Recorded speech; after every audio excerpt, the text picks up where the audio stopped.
بندہ لیکن شان دیکھیں. ایک دن تلوار ہاتھ میں تھی, مٹانے جا رہے تھے, اور وہی اسلام اب انہیں یوں بتا رہا ہے کہ جو زبان سے کہیں وہی آیت بن کے آ رہا ہے. یہ صدقہ مصطفیٰ کا ہے اور یہ کرم میرے نبی کا ہے. جسے چاہیں جو چاہیں جتنا چاہیں نواز دیں, یہ در رسول کی بات ہے.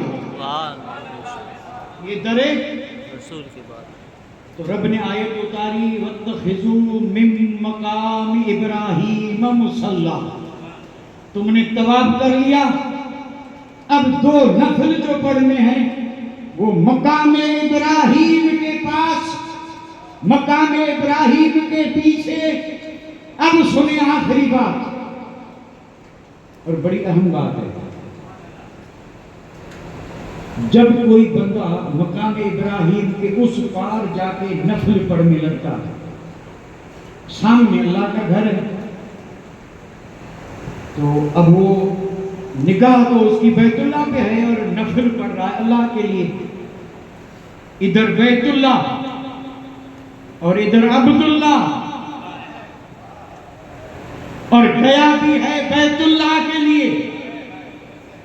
حج بیت اللہ اور ہم عاجز ہیں عبداللہ, اور گئے ہیں کس لیے؟ للہ علی الناس حج البیت. اللہ کے لیے حج ہو جائے, طواف بھی اللہ کے لیے, سعی بھی اللہ کے لیے, سب کچھ اللہ کے لیے, نفل بھی اللہ کے لیے, اور سامنے بیت اللہ اللہ کا گھر.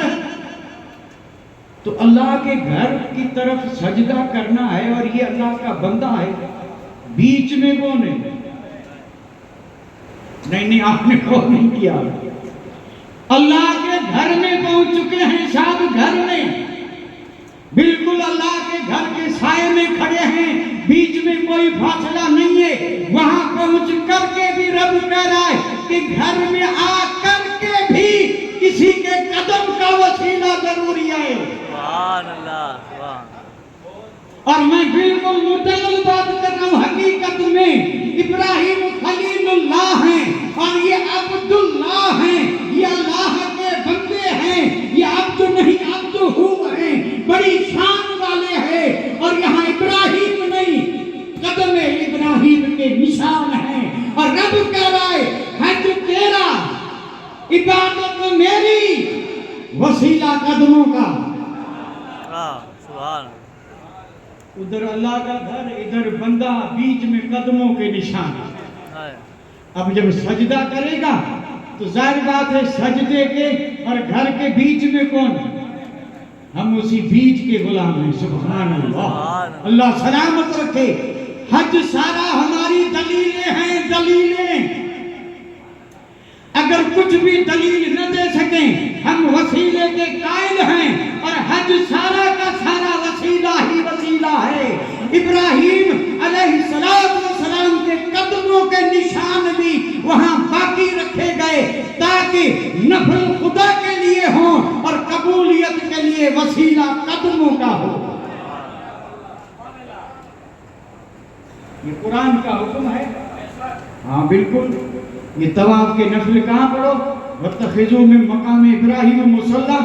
اب یہاں پر بھی مقام ابراہیم آ گیا. اب میں تو ایسے موقع پہ کہا کرتا ہوں کہ کہاں کہاں بھاگیں گے, بھاگیں گے کہاں کہاں. اچھا ایک بات عرض کر دوں, بھاگنے والی بات نہیں. یہاں تو پھر بھاگ بھی جاتے ہیں, محشر میں کہاں جائیں گے, محشر میں کہاں جائیں گے. تو مومن جو ہیں, مومن قبروں سے اٹھیں گے تو آگے بھی نور, دائیں بھی نور. اور یہ قرآن ہے. مومن قبر سے اٹھیں تو آگے بھی نور, دائیں بھی, اور چل رہے ہوں گے اپنے نور میں.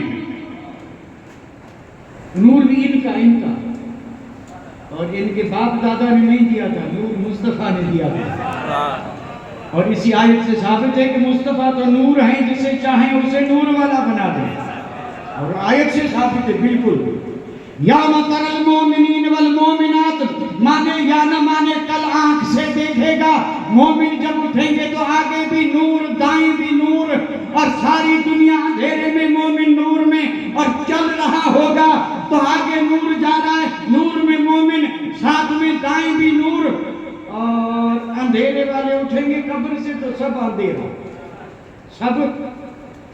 اور ان کو قرآن نے منافق کہا. منافق اسے کہتے ہیں کہ زبان پہ بات ایک ہو اور دل میں دوسری، یہ منافق ہے. زبان پہ ایک اور دل میں پھر جو بھی ہو، جو بھی ایسا ہو وہ مومن نہیں، منافق ہے. کوئی بھی ہو، فیصلہ ہے حدیث کا. منافق کی پہچان یہی ہے، اور مومن کی شان یہ ہے کہ مومن اگر سرے دار بھی ہو، تلوار کے سائے میں ہو، موت رقص کر رہی ہو، لیکن مومن کی زبان پہ وہی ہوگا جو دل میں، اور دل میں وہی جو زبان. یہ مومن ہے، اور زبان پہ ایک اور دل میں دوسری. یہ کون ہے؟ منافق. اور یہ سارے منافق قبروں سے اٹھیں گے اندھیرے میں، مومن نور میں. تو یہ کیا کہیں گے؟ مومنوں سے کہیں گے کون منافقین یوم یقول المنافقون والمنافقات للذین آمنوا. منافق مرد، منافق عورتیں انہی